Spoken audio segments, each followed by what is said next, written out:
할렐루야. 네. 참 이 자리는 익숙하지 않은 자리인 것 같습니다. 본의 아니게 목사님께서 안식년을 가신 것 때문에 제가 이 자리에 서게 됐지요. 네. 제가 오랜만에 이렇게 땀을 흘린 것 같습니다. 덥지도 않은데요. 막 땀이 납니다. 제가 땀을 이 자리에서 많이 나긴 하지만 이렇게 쾌적한 환경에 땀을 흘린다는 것은 있을 수 없는 일인데 그 정도로 제가 많이 긴장하고 있습니다. 제가 서투른 말이나 또 어버버거리는 그런 말투로 여러분들의 은혜를 뺏어가지 않도록 기도하시면서 들어주시면 감사하겠습니다. 자, 제가 기도하고 우리 말씀 함께 나누고자 합니다. 함께 기도하겠습니다. 사랑의 아버지 하나님, 하나님의 종이 하나님의 말씀을 대언하려 합니다. 이 부족한 종을 통하여 말씀하실 때 종의 소리는 감추시고 오직 하나님의 말씀만 이 예배 가운데 나타나게 하옵소서.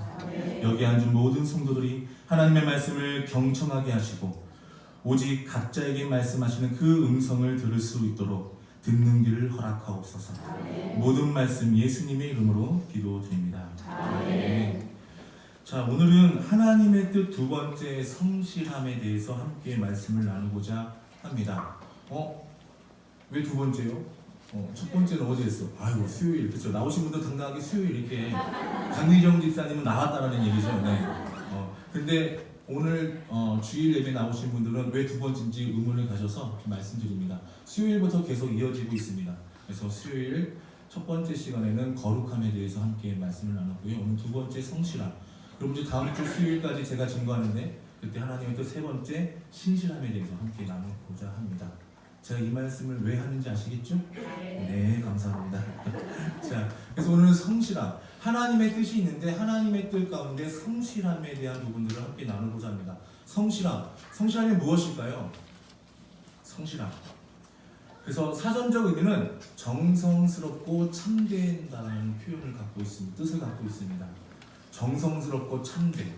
근데 이것이 하나님의 가장 귀한 성품 중에 하나라는 거죠. 그래서 라이프 성경사전에 이렇게 나옵니다. 우리 한 목소리 한번 읽어볼까요? 시작. 거짓이었고 참된 성품 하나님의 거룩한 속성으로서 하나님은 택한 백성의 일과 그들의 거룩하고 그들과 맺으신 약속을 친히 이행함으로써 성실하심을 이루었다. 아멘. 자, 거짓이 없고 참된 성품이 바로 성실이라는 거죠. 근데 이것을 어떻게 했대요? 하나님의 거룩한 속성으로서 먼저 하나님께서 우리에게 보여주셨다는 거죠.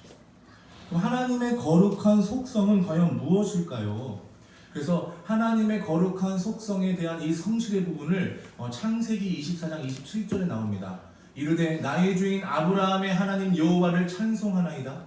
나의 주인에게 주의 사랑과 성실을 그치지 아니하셨사오며 여호와께서 그 길에서 나를 인도하사 내 주인의 동생 집에 이르게 하셨나이다 하니라. 이게 왜 성실과 관련되어 있는 말씀일까요? 이것의 배경을 보면 어떻습니까? 이제 아브라함이 나이가 많이 쇠하여서요. 이제 이삭, 자기 하나밖에 없는 아들을 장가 보내야 하는데 그럴 기력이 없어서 또 늙은 종이 자기 정말 충신이었던 그 종을 보냅니다. 자기 동생 집으로 보냅니다.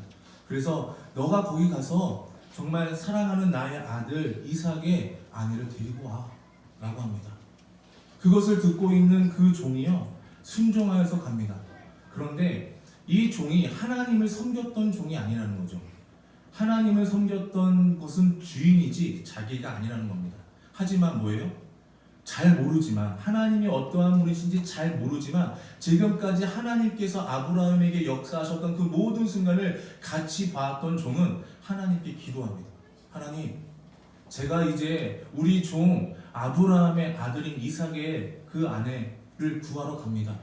저는 잘 모릅니다. 하지만 주님, 제가 이제 거기까지 도착하여서 우물가에서 물을 요구할 때 그 물을 주고 또 낙타에게 물을 주는 사람이 하나님이 주신 처자인 줄 알고 제가 하나님 앞에 그분을 데리고 우리 땅으로 가겠습니다 라는 고백을 합니다. 잘 몰라요. 하나님이 어떠한 분이신지 잘 모르는데 하나님께 기도하면서 그걸 준비하고 나아갑니다. 근데 하나님께서 그것을 이뤄주실까요? 이뤄주실까요? 네, 이뤄주십니다. 말도 안 되게 그 하나님께 기도한 그대로 어떠한 여인이 와서 그 여인으로 하여금 자기에게 물을 주고 그 물을 또 낙타에게도 주는 그 놀라운 기적의 장치가 나타납니다. 그래서 뭐예요? 그 여인이 바로 리브가라는 여인이죠. 그래서 그것을 경험한 후에 이 고백을 하는 겁니다. 아브라함 하나님 여호와를 찬송하나이다. 나의 주인에게 주의 사랑과 성실을 그치지 아니하셨사오며 여호와께서 길에서 나를 인도하사 내 주인의 동생 집에 이르게 하셨나이다 하면서 이 고백을 하나님께 올려드리며 주님의 성실하심을 나타낸다는 거죠. 자, 하나님은 택한 백성의 배교와 불충에도 불구하고 그들과 맺으신 약속을 친히 이행하심으로써 성실하심을 보이셨다. 하나님이 어떠셨어요? 이 성실하심은 뭐냐면요, 약속, 하나님과 인간과의 약속, 특히 구약에서는 하나님이 선택한 그 이스라엘 민족과의 약속을 계속 지켜나가면서 일을 행하셨습니다. 그런데 그 약속을 이스라엘 민족이 지켰을까요? 안 지켰을까요? 지키지 않습니다. 그럼에도 불구하고 무엇 때문에? 하나님이 택한 백성이고 내가 하나님이라는 것을 인정하기 위해서 끝까지 그들의 행동에 상관없이 묵묵히 하나님의 약속을 계속해서 지켜나가면서 행동하십니다. 그것이 뭐라고요? 성실이라고요. 성실이 뭐라고요? 아까 전에 사전적인 건 뭐죠? 정성스럽고 참되게, 거짓이 없었다는 거죠. 정성스럽게 묵묵하게, 아유 내가 진짜 이거 가만히 안 두겠, 이게 아니라요, 정말 그럼에도 불구하고 끝까지 하나님의 놀라운 사랑을 그들에게 묵묵하게 보여주셨다. 자, 그래서 그 성실에 대한 성품에 대한 이 부분에 대한 부분을 다시 한번 표현한 구절이 있습니다. 이사야서 25장 1절 한 목소리 읽어볼까요? 시작. 여호와여 주는 나의 하나님이시라. 내가 주를 높이고 주의 이름을 찬송하오니 주는 그자를 옛적에 정하신 그대로 성실함과 진실함으로 행하셨습니다. 아멘. 이사야는 어떠한 성경이죠? 그 모두한 심판, 하나님의 심판을 예언하는 예언서입니다. 지금까지 그 불충과 순종하지 않았던, 하나님을 멸시했던 그 이스라엘 민족에게 이사야를 통해서 그 모든 것들을 증거하고 선포하고 있는 그런 성경 중에 하나죠. 이사야를 통해서 그것을 알고 있고 선포하고 있는 가운데 이사야가 하나님께 찬송을 올려드립니다. 여호와여 주는 나의 하나님이시라 라고 고백하고 있습니다. 이 고백이 어떻게 나왔을까요? 지금까지 함께했던 하나님의 놀라운 역사하심을 다 알고 묵상하고 경험했던 그 이사야의 고백이 담겨져 있는 부분이라는 거죠. 이렇게 힘들어하고 하나님 말씀 지시도 안 듣고 불순종하고 했던 이 이스라엘 민족에게 끝까지 하나님께서는 은혜로 답하셨습니다. 진정한 하나님은 진정한 나의 하나님이신다는 고백을 합니다. 이것이 하나님의 성실에 대한 표현이라는 거죠. 자, 그래서 성실은 또 한편 상호간의 같은 신뢰의 기본으로서 하나님과 인간과 인간 사이에 나누는 인격적 교제에 있어서 가장 중요한 요소이라는 겁니다. 이것이 왜 그런지 이제 좀 이해가 되세요? 아니에요? 슬슬 잠이 오시죠? 네. 수요일날 그 기적을 맛봤습니다, 저도. 진지하게 열심히 외치고 있는데 하나님께서는 저에게 은혜를 주시고 성도들에게는 잠을 주시더라고요. 지금 그 똑같은 영이 지금 임하려고 하고 있어서 제가 지금 주의하라고 말씀드립니다. 자, 더우시면 에어컨을 좀 킬까요? 추운 게 낫죠, 그죠? 아니에요? 괜찮습니다. 자, 하나님의 성실은 그 성실하심을 통하여서 하나님과 인간 간의 관계를 더 돈독해 합니다. 그것으로 끝나는 것이 아니라 인간과 인간 사이에 나누는 교제 가운데서도 하나님을 보게 하시려고 그 성실이라는 성품을 사용하신다는 거죠. 그걸 어떻게 사용하시는지. 자, 그러면은 왜 하나님은 성실하신가에 대한 부분들을 제가 앞에 부분에서 얘기했지만 그걸 한번 정리해보고자 합니다.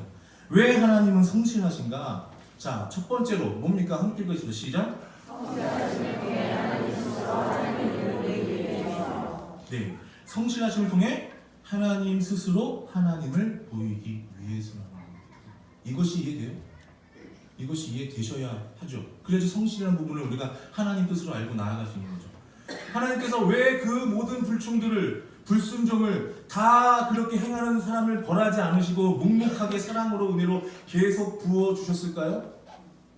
그냥 내가 너희들을 사랑하니까. 그것도 마찬가지지만 그것도 맞지만 정말 중요한 건 뭘까요?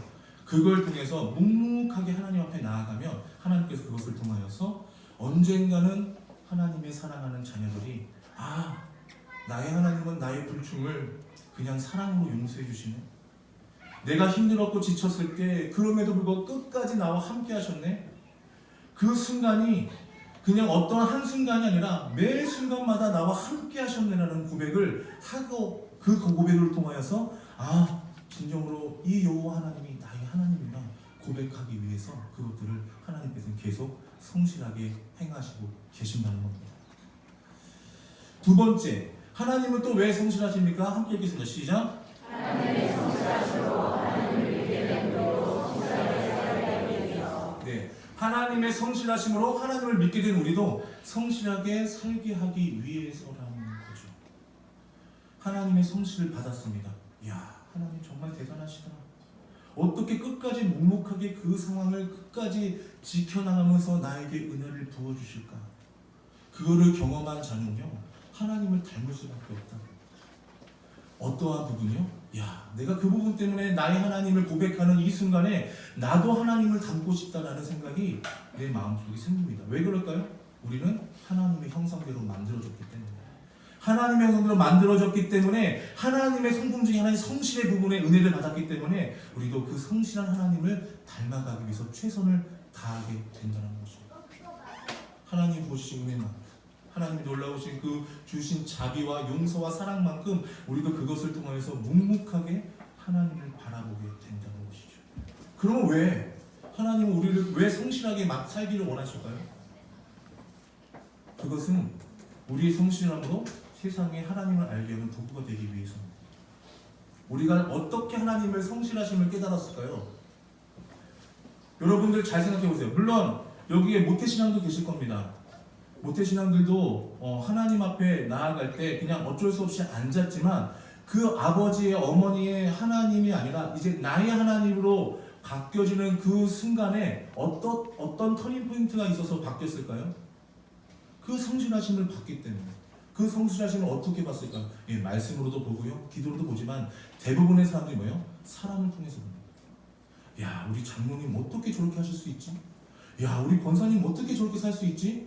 우리 성도님 어떻게 저렇게 살아갈 수 있지? 그것을 통하여서 뭐예요? 그분의 성실하심을 통해서 하나님의 성실하심을 보고 하나님의 은혜를 경험한다는 거죠. 그걸 통해서 뭐예요? 하나님을 믿지 않았던 사람들이 하나님을 믿게 된다는 겁니다. 우리에게 성실함을 통하여서 하나님께 보고자 하는 그 성실을 왜 주셨냐면요, 우리를 통하여서 세상에 하나님을 알지 못하는 사람들이 하나님을 알게 하기 위한 도구가 되기 위해서 우리에게 성실함을 부어주시고 그렇게 살게 하신다는 겁니다. 자, 그러면 우리는 어떻게 성실하게 살아가야 할까요? 자, 오늘 본문 말씀이 그거에 대한 대표적인 예라고 들 수 있겠습니다. 그래서 우리는 하나님의 그 놀라우신 사랑, 하나님의 놀라우신 그 성실하심을 우리는 오늘 말씀을 통해서 함께 배울 수 있습니다. 6절에 보면 형제들아 우리 주 예수 그리스도의 이름으로 너희를 명하노니 게으르게 행하고 우리에게서 받은 정통대로 행하지 아니하는 모든 형제에게 떠나라. 어떻게 우리를 본받아야 할지 너희가 스스로 아나니 우리가 너희 가운데서 무질서하게 행하지 아니하며 누구에게서든지 음식을 값없이 먹지 않고 오직 수고하고 애써 주야로 일하는 너희에게 아무에게도 폐를 끼치지 아니하려 함이니 라는 고백을 바울이 데살로니가 교회에게 합니다. 자, 데살로니가 교회의 후서 이 두 번째 편지의 배경을 보면요, 수요 예배 때도 말씀드렸지만 첫 번째 데살로니가 교회에 쓰였던 편지가 이제 보내졌는데 그게 잘 먹히지 않았던 거예요. 그걸 디모데를 통해서 보냈는데 디모데에게 돌려온 소식은 여전히 하나님의 말씀을 듣고 열심히 살아가는 그들 가운데 잘못된 잡소리에 그 힘을 실어서 지금 하나님의 말씀대로 살지 않고 그냥 하나님의 오시는 그날만을 바라보며 그냥 멋대로 살고 있는 사람들의 세력들이 점점 커져가고 있다는 소식을 듣게 됩니다. 그래서 데살로니가 후서에 보게 되면요, 칭찬이 되게 약해요. 전서에서는요, 그래 너희들의 사랑이 온전히 그 교회 가운데 그래서 널리 퍼져서 그것들을 내가 칭찬한다는 표현을 하지만 그냥 정말 이례적인 칭찬으로 하고선 본격적으로 들어갑니다. 너희들이 잘못된 부분들, 이런 것들 고쳐야 돼 라고 하면서 첫 번째는 종말론에 대한 부분들, 그리고 지금 이 순간에 종말에서 너희들이 무엇을 바라봐야 하는지에 대한 부분들, 그것들의 가장 중요한 거, 너희들은 게으르면 안 돼 라는 부분들을 갖고 있습니다. 자, 게으름. 자, 게으름의 반대말이 뭘까요? 성실함인 거죠. 그렇죠? 성실하심. 하나님이 우리에게 맡겨주신 가장 중요한 성품 중에 하나의 성실하심을 지금 교회에서 행하지 않고 있는 부분입니다. 그 성실하심을 행하지 않고 있는 상황 가운데 나는 어떻게 했느냐라는 것을 보여주고 있습니다. 그래서 우리에게 권리가 없는 것이 아니요 오직 스스로 너희에게 본을 보여 우리에게 본받게 하려 함이라 라고 말하고 있습니다. 이것을 통해서 우리는 뭘 느낄 수 있을까요? 나의 성실하심으로 누군가를 본받게 하는 하나님의 뜻이 있다는 겁니다. 우리는 어떻게 성실하게 살아가야 하는가? 진정으로 중요한 것이 어디에 있다고요? 성실함에 있는데 지금 성실한 하나님의 뜻을 온전히 여기지 않고 게으르게 살아가고 있어요. 근데 그 게으르게 사는 행동들이요 이유가 있어요. 이유가 뭐였어요? 하나님이 곧 오신대요. 예수님이 곧 오신대요. 지금 곧 오시는데 이것이 무엇이 중요하다는 거예요? 이런 중요치 않아. 지금 하나님을 기다리면서 하나님을 찬양하고 예배하는 것이 훨씬 더 중요한 거 아니야? 라고 얘기하고 있어요. 그런데 그럴듯해요. 맞는 것 같아요. 하지만 하나님이 우리를 이 땅 가운데 보내신 목적과 이유를 알면 이런 말 할 수 없죠. 하나님은 우리에게 성실하라고 해요. 설령 내일 하나님께서 이 땅 가운데 오신다 하지라도 우리는 최선을 다해서 우리의 맡은 사명을 온전히 감당해야 한다는 겁니다. 그것이 성실함이에요. 근데 그 성실함에 지금 데살로니가 교회는 순종하지 않고 있죠. 그래서 그 부분을 갖고 얘기하고 있어요. 바울이 뭐라고 얘기합니까? 내가 너희들을 위해서 수고하고 있지 않았냐? 나도 너희들한테 열심히 일하면서 너희를 가르쳤다 라고 얘기하고 있습니다. 바울은 텐트 메이커였습니다. 이 텐트 메이커의 의미는 뭘까요? 교회에게 사례비를 받지 않고 자신의 먹고씀을 자신이 하고 있는 달란트로 열심히 일을 하여서 그 돈으로 자기의 먹고 삶을 해결했다는 거죠. 교회에게는 그 힘듦을 나눠주지 않았어요. 왜 그랬을까요? 왜 그랬을까요? 데살로니가 교회는 형편이 좋지 않았습니다. 생긴 지 얼마 안 되었고요. 그렇기 때문에 그들에게 사례비를 요구하는 것이 당연한 거지만 그렇게 하지 않았어요. 교회 형편이 어려웠기 때문에. 그래서 나의 이 사례비를 받은 것만으로도 상처가 될 수 있기 때문에, 그래서 힘들어하는 영혼들에게 더 힘듦을 주기 싫어서 자신이 할 수 있는 텐트, 천막을 만드는 그 기술로 열심히 일을 한 다음에 자기가 먹고 쓰는 것은 자기가 쓰고 그들에게 철저하게 뭐예요? 말씀을 증거합니다. 말씀을 증거하면서 하나님의 말씀이 이런 거다. 너희들은 이렇게 살아간다. 계속 얘기하고 있어요. 자, 여기서 우리가 깨달은 건 뭘까요? 아, 나도 최선을 다해서 일을 하고 있으니까. 이게 중요한 건가요? 아니요. 중요한 것은 뭘까요? 나를 본받으라고 하는 이 부분의 본받음은 뭘까요? 하나님의 뜻을 온전히 알아서 하나님이 원하시는 지혜대로 순종하며 살아가는 그 성실을 온전히 따라라 라는 거죠. 여러분들 일 열심히 하시지 않습니까? 그렇죠? 일 열심히 안 하시는 거예요. 발가락으로 까딱까딱 한번 해보시면 되겠습니다. 우리는 최선을 다해서 열심히 살아요. 왜요?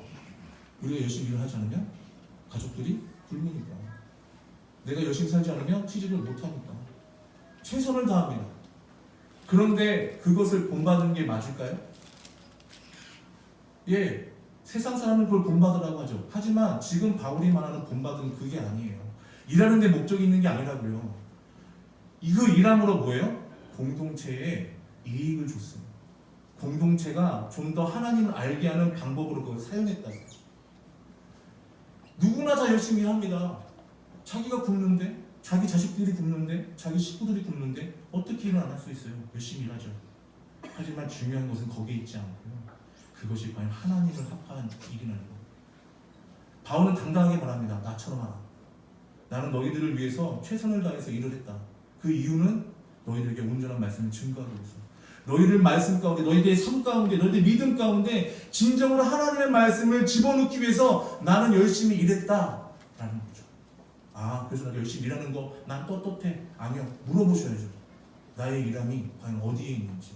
나의 일함이 그냥 단순히 자식들 잘 먹고 나의 성공, 나의 욕심, 나의 생각을 채우는 데 쓰는 도구라면 하나님은 그거 원치 않으시는 겁니다. 하나님께 물어보십시오. 하나님, 내가 어떻게 일을 해야 합니까? 그 일을 통해서 뭐예요? 하나님이 원하시는 그 말씀대로 순종하면서 최선을 다하는 삶. 그래서 사람들이 그래요. 일을 열심히 해서요. 기도 자리에 나오지 못해요. 이해해 주시죠? 목사님과 저는 이해할 수밖에 없죠. 예, 맞습니다. 근데 그 변명이 지금 데살로니가 교회가 하나님만 바라보면 되지. 하나님만 바라보면서 지금 하나님이 오시는 그날만을 바라보면 되지. 지금 무엇이 필요해야 뭐가 다릅니까? 하나님께 물어보죠. 그것이 잘됐다 잘못됐다를 우리가 평가하자는 게 아니라 하나님께 물어보죠. 하나님, 내가 지금 기도의 자리에 나오지 않으면 하나님께서 원하시는 겁니까? 원하지 않는 것인가를 물어봐야 되는데 우리는 그걸 물어보지 않죠. 그냥 당연한 거죠. 나 피곤하니까, 나 힘드니까, 열심히 일했어. 그렇기 때문에 난 지금 이 순간 쉬어야 마땅이라고 자기 생각이 들어가 그것으로 끝라는 거죠. 하지만 그것을 본받으라고 하나님께서 바울이 말한 게 아니라는 겁니다. 여러분들 삶 가운데 한번 하나님께 물어보시는 작업들을 계속 하시기 바랍니다. 그것이 성실함이에요. 성실함이란 최선을 다해서 일을 열심히 하는 것도 중요하지만 그것이 과연 하나님이 원하시는 것인지 알고 행하는 사람. 그것은 하나님과 자신만이 알 수 있겠죠. 그래서 우리는 그걸 평가할 수 없습니다. 하지만 그것을 하나님은 알고 계신다는 거죠. 이 순간 하나님이 무엇을 원하시고 나의 최선을 통하여서 내가 지금 갖고 있는 사명, 내가 갖고 있는 직분, 내가 갖고 있는 일들을 통하여서 하나님이 무엇을 원하시는지 묻고 그것들을 순종하는 것을, 그 성실함을 이루는 저와 여러분이 되기를 간절히 소망합니다. 자, 10절에 보면 이렇게 나와 있어요. 우리가 너희와 함께 있을 때에도 너희에게 명하기를 누구든지 일하기 싫어하거든 먹지도 말게 하라 하였더니 우리가 들은즉 너희 가운데 게으르게 행하여 도무지 일하지 아니하고 일만 만들기만 하는 자들이 있다 하니 이런 자들에게 우리가 명하고 주 예수 그리스도 안에서 권하기를 조용히 일하여 자기 양식을 먹으라 하노라. 자, 이 본문을 통해서 하나님께서 우리에게 주신 메시지는 뭘까요? 조용히 일하여 자기 양식을 먹으라는 겁니다. 바울은 데살로니가 전서 첫 부분에 이런 말을 합니다. 일하기 싫어하거든 먹지도 말게 하라. 이것은 무엇을 의미합니까? 자신의 생각에 빠져 결국 자신의 삶을 하나님 뜻대로 살지 않는 사람들에게 경고하는 바울의 가르침이라는 겁니다. 이들이 일하기 싫어하면 어떻게 변명합니까? 예수님이 곧 오시니 그 일이 일어나는 것이 의미가 없다라고 말하는 거죠. 아까 전에 얘기했던 것처럼 계속 그 얘기로 변명을 합니다. 자, 우리가 진짜 일하는 것이 무엇이 중요하냐? 그래서 계속해서 자신의 얘기를 변명하고 나아간다. 근데 그것이 잘못됐다라고 말하고 있죠. 우리의 성실하심은 어디에 나타난다고요? 묵묵히 하나님의 뜻을 일하는 데 있다는 거죠. 그래서 뭐예요? 조용히 일하여 자기 양식을 먹으라. 사람들이 어떠했던 간에 관계없다. 너를 통해서 하나님께서 계획하신 그것이 있다. 너는 조용히 묵묵히 하나님이 원하시는 뜻대로 살아가라. 그래서 그 양식, 하나님이 주어주신 그 은혜에 감사하면서 만족하라. 그것이 하나님의 뜻이다. 그것이 성실이다. 라고 말하고 있는 거죠. 우리는 열심히 일을 합니다. 하나님의 말씀대로 순종하려고 노력합니다. 근데 어떻습니까? 내 밥그릇만 보이는 것이 아니라 남의 밥그릇이 보이는 거죠. 하나님, 저도 이렇게 열심히 일하는데 요거밖에 안 주시네. 쟤는 기도도 하지 않고 그냥 자기 세상의 편법대로 살아가는데 쟤들은 왜 이렇게 많은 양식을 주는 것 같죠? 하나님, 저 열심히 기도하면서 하나님 앞에 나아가는데 하나님, 왜 저한테는 자꾸 불행만 주시고 왜 믿지 않고 열심히 자기 세상대로 살아가는 사람들에게는 더 큰 복을 주시는 것 같죠? 라는 의구심으로 하나님께 기도하는 우리의 모습을 보게 됩니다. 그것 때문에 상처받아서 나도 하나님 안 믿어, 나도 걔들처럼 멋대로 살 거야, 이런 부분으로 살아갈 때가 있지 않습니까? 하지만 하나님께서 바울을 통해서 하시는 말씀은 조용히 기다려 자기 양식을 먹으라라고 말씀하십니다. 내게 부어진 그 은혜가 족하다라고 말하는 것이죠. 이거대로 살아간다는 게 쉽지 않죠. 이것을 하려면 자기 생각을 내려놔야 한다는 겁니다. 지금 성실의 가장 기본적인 핵심은요, 자기 생각과 자기 욕심, 자기의 모든 것을 빼는 작업이 성실의 가장 기본 단계입니다. 그것이 계속 생겨나면요, 성실을 이룰 수 없죠. 하나님의 뜻을 맞춰서 살아가는 방법을 알아야 되는데 하나님의 뜻은 들리지 않고 내 생각으로 계속 나아가면 그것은 성실과 결여되는 그런 모습이라는 것입니다. 사랑하는 성도 여러분, 하나님께서 말씀하십니다. 너희의 양식대로 조용히 일하고 묵묵히 일하여서 그것에 감사하여서 그것에 부어주신 깨달음과 그 묵상으로 너희들을 온전히 살아내 아름답게 하나님께 영광 돌리라 말씀하고 계십니다. 억울하십니까? 힘드십니까? 하나님만 바라보십시오. 그 억울함이 되게 부끄럽게 느껴지는 놀라운 역사를 경험하실 수 있을 것입니다. 온전히 순종하시면서 하나님께 주어진 사명대로 살아가는 저 여러분들이 간절히 소망합니다. 13절에 보면 형제들아 너희는 선을 행하다가 낙심하지 말라. 14절에 누가 이 편지에 한 우리 말을 순종하지 아니하거든 그 사람을 지목하여 사귀지 말고 그로 하여금 부끄럽게 하라. 그러나 원수와 같이 생각하지 말고 형제같이 범면하라 라고 말하고 있습니다. 이 부분에서 하나님께 주신 우리의 메시지는 끝까지 사랑으로 대하라는 것입니다. 우리 교회가 지금 이 땅 가운데 49년 동안 이 신성동 언덕이 지킬 수 있었던 그 핵심이 무엇일까요? 힘들지만 어렵지만 사랑하는 사람들을 위해서 기도하는 건설입니다. 이 교회가 허물어지지 않을까 무너지지 않을까 끝까지 애심하고 고통했던 장로님들의 헌신, 또 모든 성도들이 이 교회를 사랑하면서 아낌없이 사랑을 부어줬던 그 놀라운 그 신앙생활들이 모이고 모여서 지금까지 49년 동안 이 신성교회가 존재한 줄 믿습니다. 그런데 어때요? 그렇게 계속 살아가는 게 참 쉬워요? 쉽지 않죠. 오늘 바울은 명확하게 말하고 있습니다. 형제들아 너희는 선을 행하더라 낙심하지 말라. 왜 낙심하지 말라고 말할까요? 낙심하는 것 자체가 교회를 흔들리게 하는 정말 안타까움을 초래하기 때문입니다. 우리가 낙심할 때가 어때요? 그 사람한테 기대했으면 상처받아요? 안 받아요? 안 받죠. 기대한 만큼 내가 한 것에 의미를 부여하고 노력을 하는 만큼 그거에 기대를 하게 되면서 실망도 찾아오게 된다는 겁니다. 그럴 수 있어가 참 안 돼요. 내가 이렇게 너한테 손을 내밀었는데 너는 어쩌면 그럴 수 있니? 라는 생각으로 우리의 마음을 자꾸 상처 주고 낙심하게 합니다. 하지만 이 낙심의 도구는요 하나님의 도구가 아닙니다. 우리가 하나님 앞에 온전히 나아가는 이 성실을 통하여서 이 교회가 존재하잖아요. 이 성실함을 끝까지 지탱하고 하나님은 그것을 사용하시고 가장 강력한 무기로 사용하시는데 그것을 싫어하는 세력이 있죠. 사단은 그걸 원치 않습니다. 근데 그 성실에 상처만 살짝 주면요 그 성실함이 무너지는 기회를 많이 보게 하기 때문에 우리에게 계속해서 상처를 사단은 주게 됩니다. 그 상처를 통해서 우리는 어떻습니까? 그럴 수 있어 처음에는 갑니다. 근데 계속해서 상처를 받고 와해하고 힘들어해서 포기하게 되고 결국에는 하나님의 사역을 내려놓게 되고 더 나아가서 하나님은 없어까지 나아가는 우리의 잘못된 모습들을 보게 될 때가 있습니다. 그래서 바울도 그걸 알고 있기 때문에 끝까지 낙심하지 말라라고 말하면서 끝까지 사랑으로 최선을 다해서 사람들을 대하라고 말하고 있고 권면하고 있다는 거예요. 그래서 그 사람들이 지금 14절에 보면 누가 이 편지에 한 우리말을 순종하지 아니하거든 그 사람을 지목하여 사귀지도 말고 그로 하여금 부끄럽게 하라고 되게 강하게 말하고 있습니다.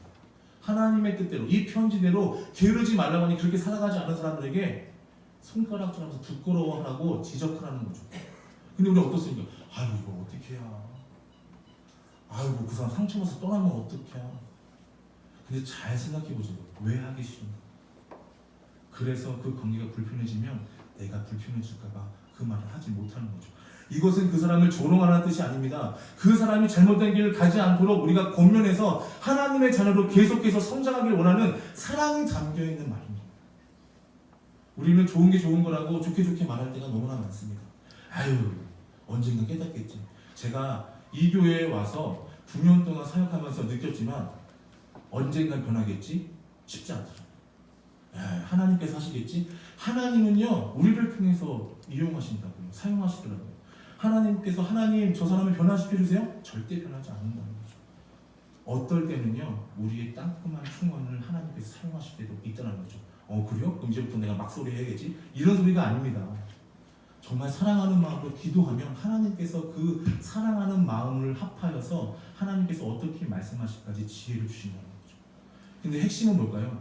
지금 잘못되어 있는 것들을 잘못됐다고 말하면서까지 행하고 싶은 것이 너희들은 하나님의 자녀야. 하나님의 귀한 백성이고 예배자야. 그것을 놓지 않았으면 좋겠어. 하나님이 원하시는 삶대로 살아내야 진정으로 그리스도인을 같이 경험하며 걸어가자는 거죠.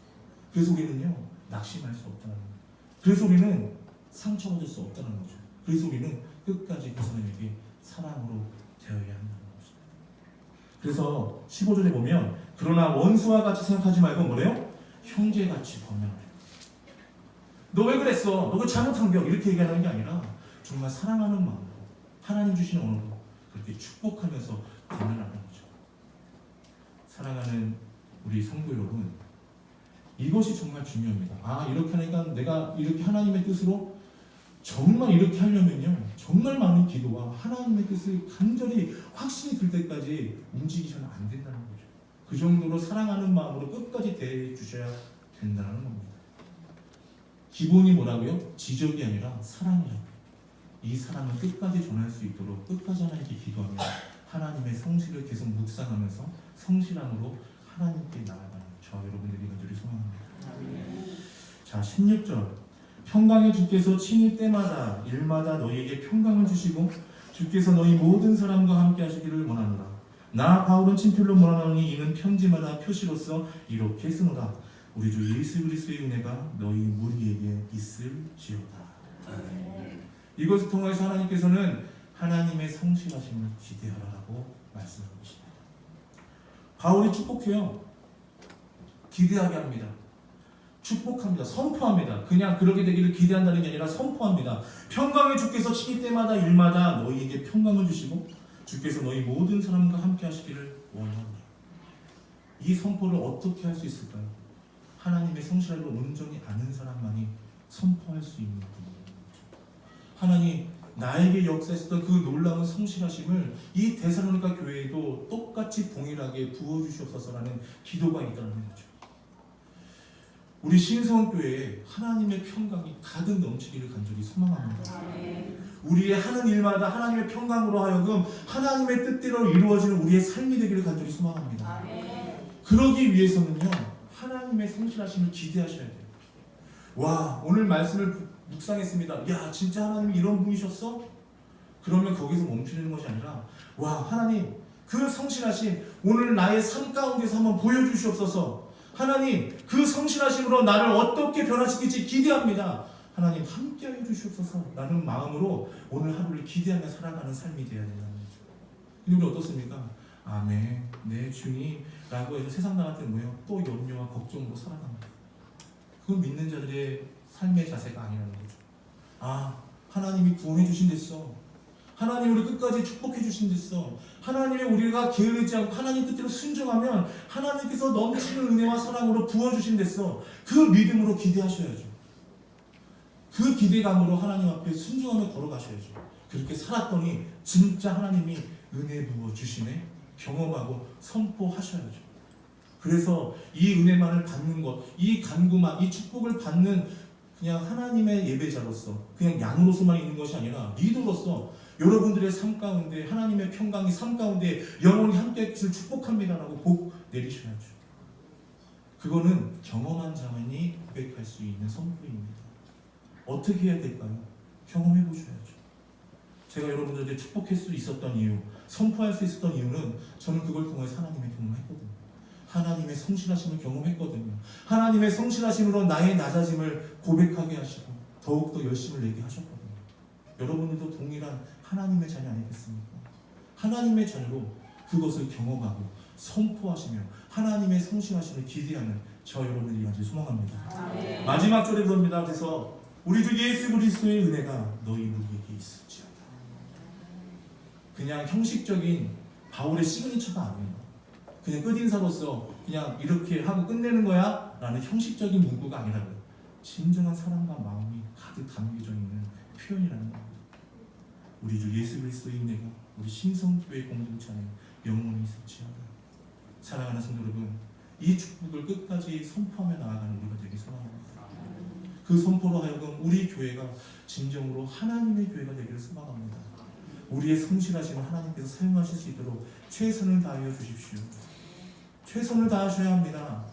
이 성실은요, 그냥 오늘 열심히 살았다고 성실하다라고 말할 수 없어요. 성실하지만 뭐예요? 지속됩니다. 지속됨.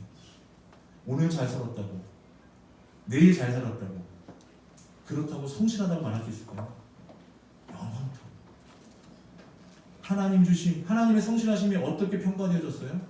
창세 전부터 이루어졌다고. 이 천지를 만들 때까지 만드실 때 정말 수많은 일들을 하셨다고. 정말 정직하고 참되고 올바르게 그 천지를 창조하셨다고. 그뿐만 아니라 하나님이 선택한 백성 피조물들에게 동일하게 은혜와 사랑을 지금까지도 부어주셨고 앞으로도 동일한 은혜를 부어주실 것입니다. 성실하다는 것은 이런 거예요. 야, 이 사람 참 성실하다는 고백을 듣기 위해서는 각자의 생각들이 다르겠지요. 각자의 기준이 좀 다를 겁니다. 하지만 그 사람들의 하나님을 알지 못하는 사람들에게 그걸 상식적으로 이해할 수 있게 하기 위해서는 꾸준함이 필요하다는 거죠. 야, 저 사람은 어떻게 저렇게 살 수 있지? 그 고백이 나오질 수 있을까지. 야, 그래서 그 사람이 우리에게 너는 어떻게 이렇게 웃으면서 살 수 있어? 너는 이 상황에서 어떻게 감사하게 고백을 하면서 살 수 있어? 어떻게 이런 상황에서 이런 삶을 살 수 있어? 라는 고백을 들을 수 있도록 묵묵하게 진실하게 살아가시는 것이 중요하다는 겁니다. 사랑하는 여러분, 그러기 위해서는 뭐가 중요할까요? 오늘을 잘 사셔야 돼요. 오늘을 잘 사셔야 합니다. 오늘을 잘못 샀는데 내일 잘 살 거라고요? 그런 건 없습니다. 오늘을 잘 사셔야죠. 예, 오늘 못 살 수도 있어요. 하지만 열심히 살아가려고 노력하는 부분이 필요하겠죠. 그래서 오늘을 잘 사셔서 성실하는 그 첫 단추, 첫 돌을 온전히 쌓아 올리시는 하나님의 성숙한 그리스도인으로 살아가기를 간절히 소망합니다. 다 함께 기도하시겠습니다.